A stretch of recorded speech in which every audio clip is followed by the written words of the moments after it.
12 दिन के युद्ध ने द्रौपदी की उम्र को 80 वर्ष जैसा कर दिया था, शारीरिक रूप से भी और मानसिक रूप से भी।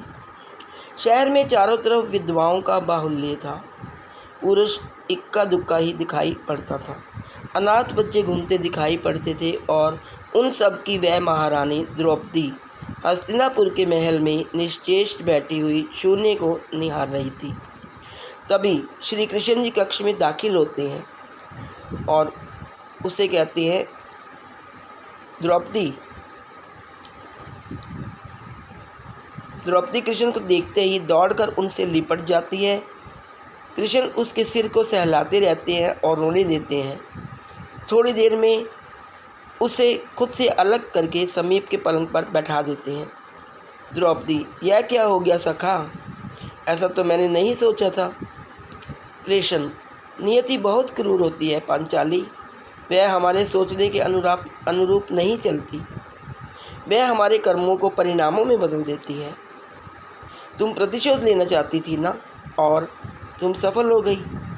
द्रौपदी, तुम्हारा प्रतिशोध पूरा हुआ। सिर्फ दुर्योधन और दुशासन ही नहीं, सारे कौरव समाप्त हो गए। तुम्हें तो प्रसन्न होना चाहिए।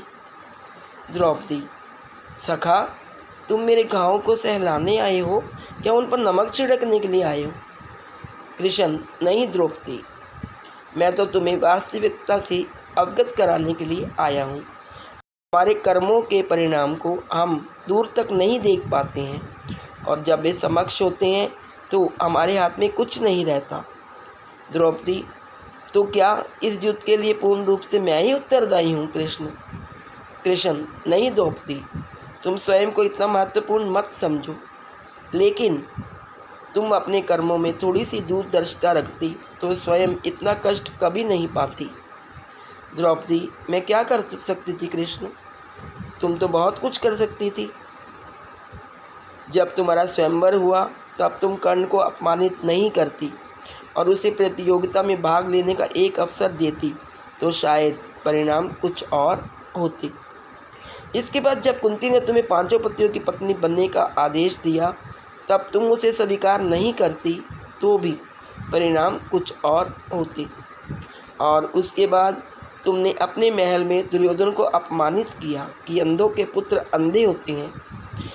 यह नहीं कहती तो तुम्हारा चीरहरण नहीं होता, तब भी शायद परिस्थितियाँ कुछ और होती। हमारे शब्द भी हमारे कर्म ही होते हैं द्रौपदी, और हमें अपने हर शब्द को बोलने से पहले तोलना बहुत ज़रूरी होता है, अन्यथा उसके दुष्परिणाम सिर्फ स्वयं को ही नहीं, अपने पूरे परिवेश को दुखी करते रहते हैं। संसार में केवल मनुष्य ही एकमात्र ऐसा प्राणी है जिसका जहर उसके दांतों में नहीं, शब्दों में है। इसीलिए शब्दों का प्रयोग सोच समझकर करें। ऐसे शब्द का प्रयोग कीजिए जिससे किसी की भावना को ठेस ना पहुँचे, क्योंकि महाभारत हमारे अंदर ही छिपा हुआ है। दोस्तों, ये था महाभारत का एक छोटा सा प्रसंग। यदि आपको यह प्रसंग अच्छा लगा हो, पसंद आया, तो आप इस वीडियो को लाइक अवश्य करें और अपने फ्रेंड्स और फैमिली के साथ शेयर भी करें।